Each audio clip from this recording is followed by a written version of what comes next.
एक अन्य मित्र ने लिखा है, आपको सुनना एक गहरी गूढ़तम रहस्यमयी प्रक्रिया है। एक क्रांति घट जाती है। पिछली इंटीमेट सिटिंग में आपको सुनते हुए अकारण आंसू गिरने लगे। हृदय सूक्ष्म तरंगें महसूस हो रही थीं। कहीं गहरे में लगा जैसे एक गहरा स्वास्थ्य घट रहा है, एक डीप इनर हीलिंग हो रही है। गहरे आनंद में विलीन हो रहा था। सब कुछ हल्का, सुंदर, जागृत और नवीनता से भरा दिखने लगा एक बार फिर से। आज कई दिनों बाद आपको लिख रहा हूं और कई दिनों बाद फिर से कुछ आज घटा। अब ये जब होता है तब होता है। मैं कुछ करता नहीं, शायद उतनी देर के लिए मैं जैसा कुछ बचता नहीं। ये गहराई में आपको सुनना कब प्रारंभ हुआ और कैसे होता चला गया पता नहीं, बस घट गया। इसे कभी सीखा तो नहीं। ये सब बड़ा अद्भुत जान पड़ता है।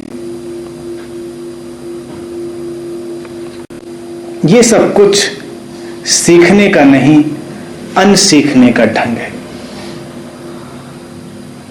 एक संबुद्ध मित्र तुम्हें कुछ सिखाता नहीं है, तुम जो पहले ही सीख चुके हो उसको अनसीखा करने में तुम्हारी मदद करता है। सीख सीख के कोई कहां सीख पाता। जीवन के गहरे से गहरे रहस्य जो हैं वो तुम्हारे सामने खुले पड़े हैं, इसीलिए उनको ओपन सीक्रेट कहते हैं। और जो चीज जितनी ज्यादा प्रकट हो जाती है वो उतनी ज्यादा छुप जाती है। कहते हैं पहले परमात्मा कहीं दूर रहा करता था तो लोग अक्सर उसे तंग करने पहुंच जाते, कभी कोई शिकायत लेकर, कभी कोई बात लेकर। अब जैसे तुम्हें भी बार बार लगता है ना कि अगर परमात्मा कहीं मिल जाए तो उसको ये सुझाव दे दूं, ये बात बता दूं, ऐसा कर लो, वैसा कर लो। तो बहुत परेशान होकर एक दिन उसने सोचा कि मैं क्या सलाह मशविरा किया, समझा। तो शुभचिंतकों ने कहा कि ऐसा करो, तुम अपने आप को पूरी तरह प्रकट कर दो, छुपाओ ही नहीं। और तब से कहते हैं कि परमात्मा हर ओर पूरी तरह प्रकट हो गया है। अब उसे कोई देखता नहीं, अब उसे कोई पहचानता नहीं और कोई शिकायत भी नहीं करता।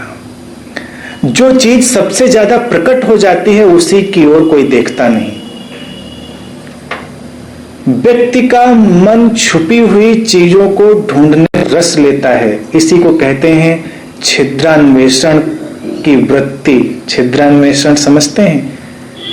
जैसे की होल में से झांक कर देखने की जो वृत्ति होती है, किसी छिद्र के, झिरी के बीच से झांकने की, सभी के अंदर पाई जाती है। दूसरों की जिंदगी हो, कुछ भी हो, और तुम्हारे अंदर ये छिद्रान्वेषण, ये पीपिंग थ्रू की होल, ये एक्टिव हो जाता है। इसीलिए आजकल ऐसी किताबें भी बहुत बिकती हैं, ऐसी बायोग्राफीज भी बहुत बिकती हैं जिसमें ऐसी बातें कही गई हों जो तुम्हारे इस छिद्रान्वेषण की वृत्ति को संतुष्ट करती हो, तुम उनमें अधिक रस लेते हो। लेकिन जो चीजें जाहिर हैं, जो पूरी तरह से सामने हैं, उनमें तुम्हारा मन कोई रस नहीं लेता, क्योंकि प्रकट के साथ जुड़ जाने से मन समाप्त हो जाता है। मन हमेशा छुपे हुए की खोज करता है। इसीलिए तुम देखोगे कि व्यक्ति की हमेशा खोज कुछ इस प्रकार है जैसे कहीं कुछ छुपा हुआ है और उसे खोज लेना है। मन रस पाता है, तुम्हें लगता है वो छुपे हुए को कभी हम खोज लेंगे, और तुम उस छुपे हुए को जितना खोजने की कोशिश करते हो वो कहीं और पीछे सरक जाता है। ध्यान उस पूरी तरह प्रकट को अनुभव करने का ढंग है। Realising the complete manifestation of divinity is meditation.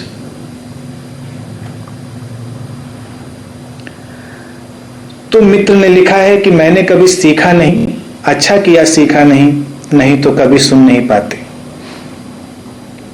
कुछ लोग सुनना भी सीखते हैं और कुछ बोलना भी सीखते हैं, दोनों के स्कूल चलते हैं। कुछ लोगों को बोलना सिखाया जाता है, कैसे बोलेंगे, और कुछ को सुनना सिखाया जाता है।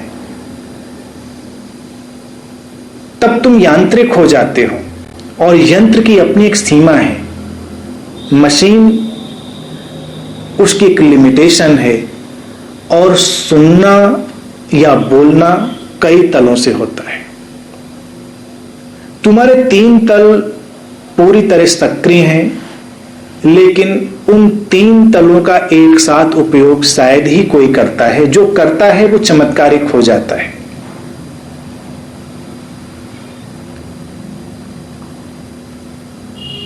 माइंड, हार्ट एंड बीइंग, मस्तिष्क, हृदय और होना या चेतना, ये 3 केंद्र हैं जिनसे हम अभिव्यक्त होते हैं।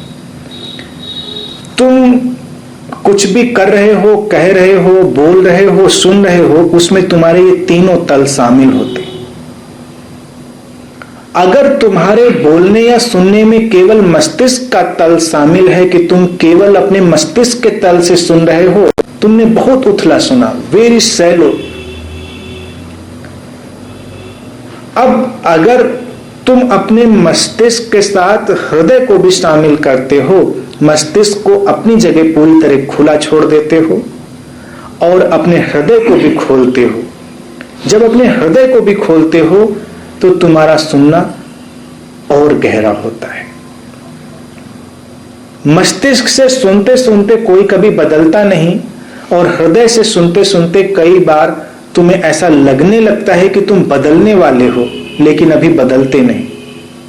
हृदय का यही ढंग है कि वो तुम्हें करीब करीब नजदीक ले आता है। वो कहता है कि बस होने ही वाला है, और फिर अगर तुम अपने बीइंग के तल तक नहीं पहुंचे, अपनी चेतना के तल तक, तो वो होना आधा रह जाता है। इसीलिए जब तुम किसी के प्रेम में होते हो तो तुम्हें सब कुछ जादुई जान पड़ता है। तुम्हें लगता है जैसे कुछ अभी होने वाला है, कोई चमत्कार, और फिर कुछ भी नहीं होता। तब तुम एक दूसरे को दोष देते हो। हृदय फिर जागता है, फिर तुम्हें लगता है, और फिर कुछ नहीं होता। ये ढंग है हृदय का। हृदय गहराई देता है और तुम्हें प्यास भी देता है। मस्तिष्क में प्यास नहीं है। मस्तिष्क में तरह तरह की जिज्ञासाएं हैं, लेकिन कोई प्यास नहीं है। जैसे कोई मस्तिष्क से भी बोल सकता है तो तुम्हें कहीं भी छुएगा नहीं, और बहुत अच्छा वक्ता हो सकता है, एक एक चीज को बड़े तार्किक और सिलसिलेवार ढंग से रख सकता है, लेकिन वो तुम्हें कहीं भी छुएगा नहीं। और मस्तिष्क से तुम सुन रहे होगे तो तुम भी कहीं भी अपने अंदर कंपित नहीं हो पाओगे। फिर मस्तिष्क के बाद कभी कभी ऐसा होता है कोई हृदय से बोलता है। जब कोई हृदय से बोलता है तुम उससे प्रभावित होते हो। मस्तिष्क से सुनने और बोलने के ढंग को पहचानने की एक डिवाइस है कि न तो बोलने वाला बोलने के लिए रुकता है, न सुनने वाला सुनने के लिए रुकता है। बोलने वाला ऐसे बोलता है जैसे उसको तो ये बोलना ही है, और सुनने वाला अपनी जिज्ञासा की तृप्ति के लिए ठहरता भी नहीं, और अभी कोई प्रत्युत्तर आएगा इसके पहले ही वो आगे जा चुका होता है। ये मस्तिष्क का ढंग है। वो आगे आगे भाग रहा है, वो और की मांग कर रहा है। जैसे जब कोई व्यक्ति मस्तिष्क केंद्रित हो जाता है तो उसके जीवन में और आ जाता है, और वो कहीं भी ठहर कर किसी भी चीज को अनुभव नहीं करता। फिर हृदय का संवाद है, और हृदय के तल पर सुनना और कहना, उसकी भी पहचान सरल है। वो पहचान है कि तुम अपने अंदर कहीं कंपित हो और तुम्हारी प्यास भड़क उठती है। तुम और प्यासे हो जाते हो। हृदय की लगन अगर किसी को पकड़ती है तो वो अपनी जिज्ञासा को तृप्त करने के लिए रुकता है, ठहरता है, प्रयास करता है। मस्तिष्क वाला व्यक्ति कभी कोई प्रयास नहीं करता, वो कैजुअल है, भटक रहा है यहां वहां कहीं। उत्तर मिले तो भी कोई फर्क नहीं पड़ता, उत्तर ना मिले तो भी कोई फर्क नहीं पड़ता, दोनों स्थितियों में उसके जीवन में कोई अंतर नहीं पड़ता।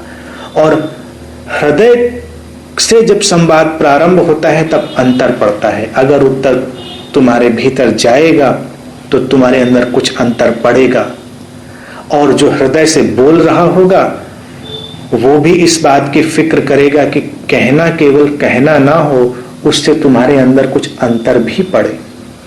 लेकिन अभी भी बात कोई बहुत गहरी नहीं गई है, इसकी जड़ें कभी भी उखड़ सकती हैं। इसीलिए जो प्रेम केवल हृदय के तल तक जाता है वो कभी भी उखड़ जाता है।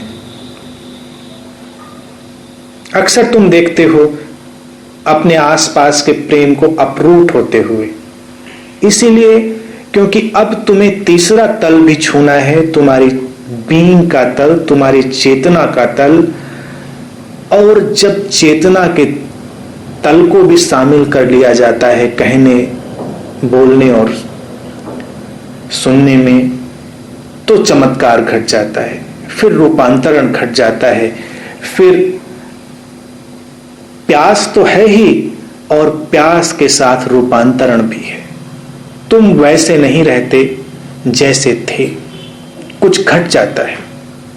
अनजाना, अपरिचित, वहां पर शब्द सीमित पड़ जाते हैं। इसीलिए तुमने लिखा कि आंसू गिरने लगे, हृदय में कुछ कंपन होने लगे, कुछ ऐसा होने लगा जिसके लिए भाषा बेमानी हो जाती है। भाषा कितना साथ देगी? जब तीनों तल शामिल हो जाते हैं तो तुम शब्दातीत हो जाते हो, बियॉन्ड वर्ड्स। और जब तीनों तलों से कोई बोलता है, एक संबुद्ध मित्र तीनों तलों को शामिल करके बोलता है और उससे अधिक भी शामिल करता है, चौथा तल भी, जिसे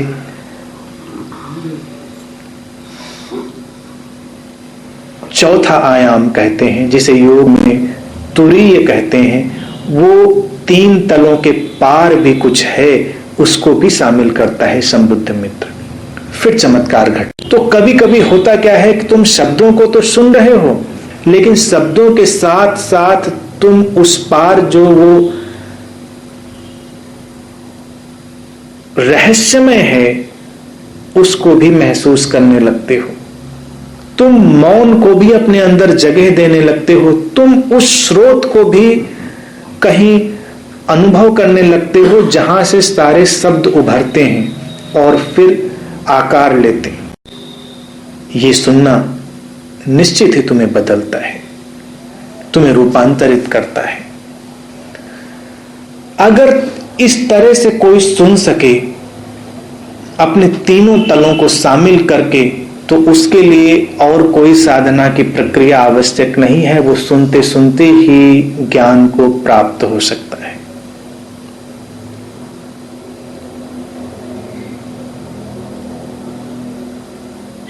एक सद्गुरु को सुनना यही ढंग है, वो ध्यान का ही एक अनुभव है। इसीलिए वो कोई बौद्धिक व्याख्यान नहीं है या तुम्हें कुछ और सिखाने का उपाय नहीं है।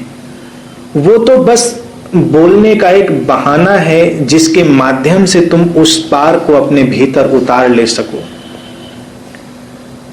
सुनते सुनते तुम अपने तीनों तलों के पार जा सकते हो और उस तुरीय अवस्था को, उस समाधि को अनुभव कर सकते हो।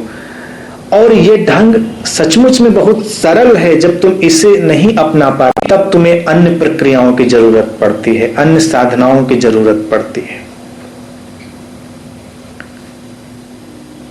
महावीर ने इसीलिए अपने साधकों को श्रावक और श्राविका कहा था कि जो सुनने वाले हैं, उन्होंने उन्हें साधक और साध्वी नहीं कहा, उन्होंने उन्हें श्रावक और श्राविका कहा। ये एक गहरा विज्ञान था कि साधक या साध्वी वही है जो ठीक अर्थों में श्रावक या श्राविका है, यानी जिसे सुनना आ गया है, जिसे सुनने का ढंग आ गया है, वही साधक है।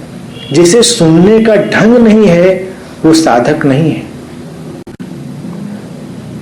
और जब ऐसे अनुभव आते हैं तो तुम देखोगे कि बड़ी अद्भुत बात घटती है। शब्दों से पार की बात आ गई, लेकिन फिर भी तुम उसे शब्द दे पाते हो। इस अनुभव में भी जितने शब्द लिखे गए हैं वो बिल्कुल सटीक हैं। लिखा है कि ये जब होता है तब होता है, शायद उतनी देर के लिए मैं जैसा कुछ बचता नहीं। यही ठीक ढंग है।